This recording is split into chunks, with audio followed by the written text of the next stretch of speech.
Okay, we got, oh, there's JR. Going the wrong way. We got me, my dad, Josh, Zach. I think that guy's name's Josh there. Andrew Lang. And then another group. Some of these guys are from the Gambler. They're gonna probably stay down a little lower, but we'll see how it goes. Heading up to find what's the first of this big snow dump here. It is starting to snow. Sweet, I hope it just dumps. Dump it all. Today, to where you can't even hardly see.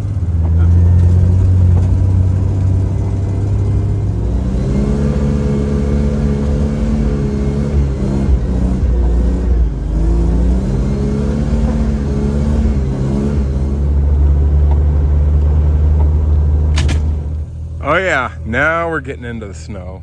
Super fluffy too. This is pretty cool. Finally winter has hit.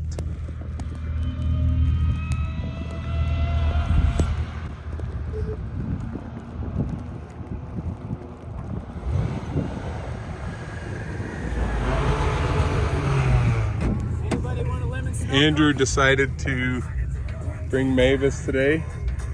She's just chillaxing.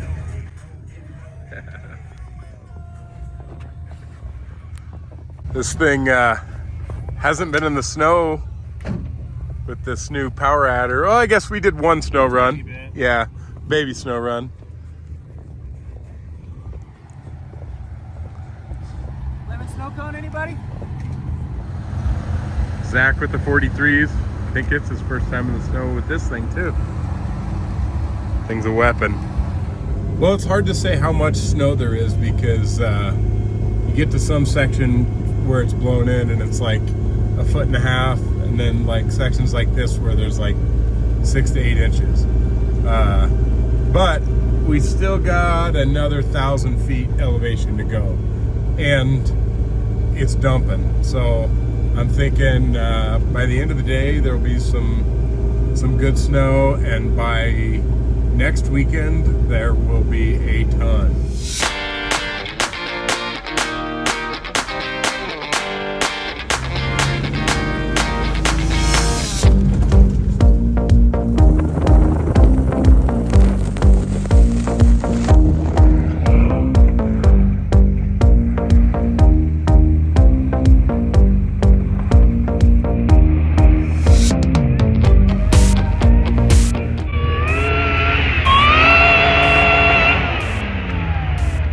So Andrew just gave me a little bit of a scare. I went to go around a couple people in the ditch back there, and I got stuck, or I thought I did. And then he asked me why my right front tire wasn't spinning, and I wasn't happy about it. And then I realized what had happened was I'd bumped the front end out on the Atlas, so I was just in 2-wheel drive. So I'm good to go now, luckily.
Okay, we got this guy out.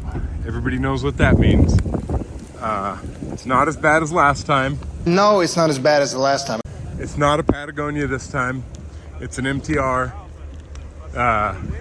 It's on Andrew Lang's rig. And this is what we got. It's a puncture, but hopefully the glue tread will get us fixed up and going.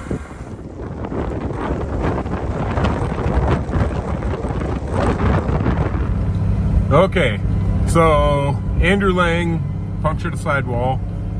He's back there at the rock pit at Soda Peaks reading the instructions on how to use the glue tread. JR blew out a power steering pump. It's a PSC pump. He blew it out.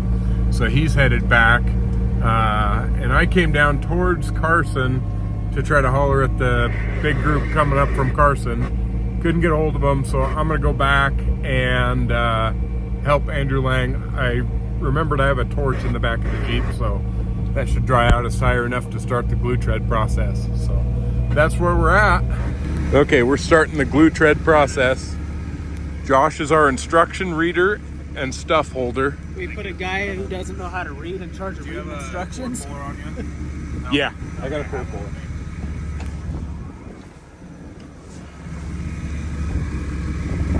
Andrew's doing the work because it's his rig. I think we're going to be successful. We are going to be successful. Okay, we got the patch on there. We did not use the accelerator. We've been basically just holding it the whole time, warming it up a little bit just to keep it from freezing with the torch, not getting it hot. But I think, I don't want to jinx us, but I think it's going to work. All right, we are at the moment of truth. If you're like me and you have a rig that does not hold a spare tire very well, or just don't want to deal with the extra 200 pounds on an extra spare wheel and tire, you should really check out Glue Tread. There's a link down in the description below. It's an affiliate link, so it helps the channel out quite a bit, but it's an absolute must. That and a Colby valve kit. Well, it seems to be filling. I think this is gonna work. He's got us back. Have fun on the way. Yep. Hopefully.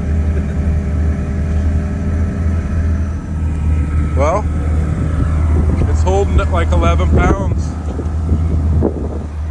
Hopefully we can make it back. Do you think I should go more? It is bulging a little. I don't know. That might just be the way you're parked too. Yeah, because it was folded under. Yeah, I would just leave it. Okay. Gonna start heading down the hill. We never did find the Carson guys.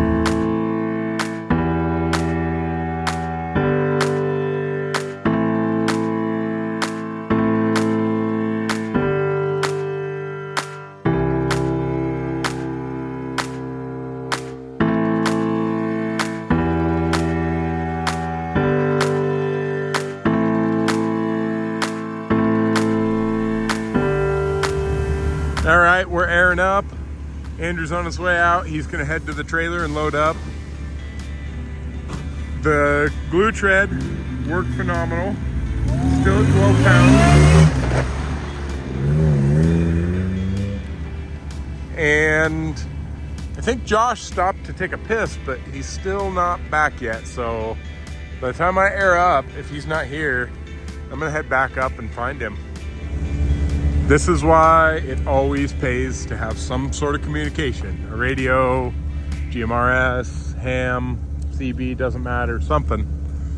But we don't know where he's at. He was in the back of the pack and now he's gone, so I'm gonna probably go find him here in a minute. So I was just heading up, gonna try to find Josh, and he showed up. I always show up. Yeah, well, what happened, Josh?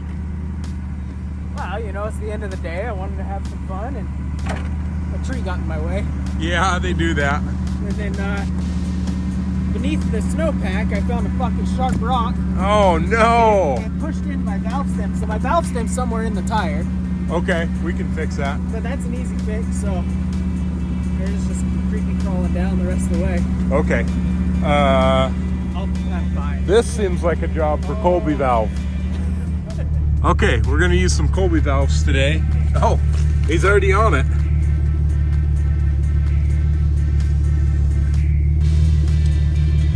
Is it working or is it just twisted? No, it's expanding. Okay.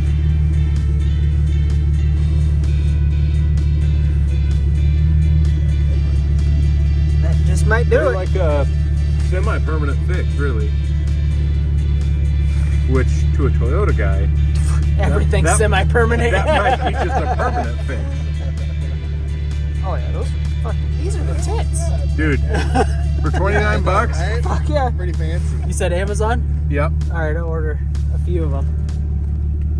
How do you like Colby valves so far? They're pretty mint. Yeah. Who would think to put it in? Oh, wait a minute. You got air? I do have air. Did the old dance. Colby valve saves the day.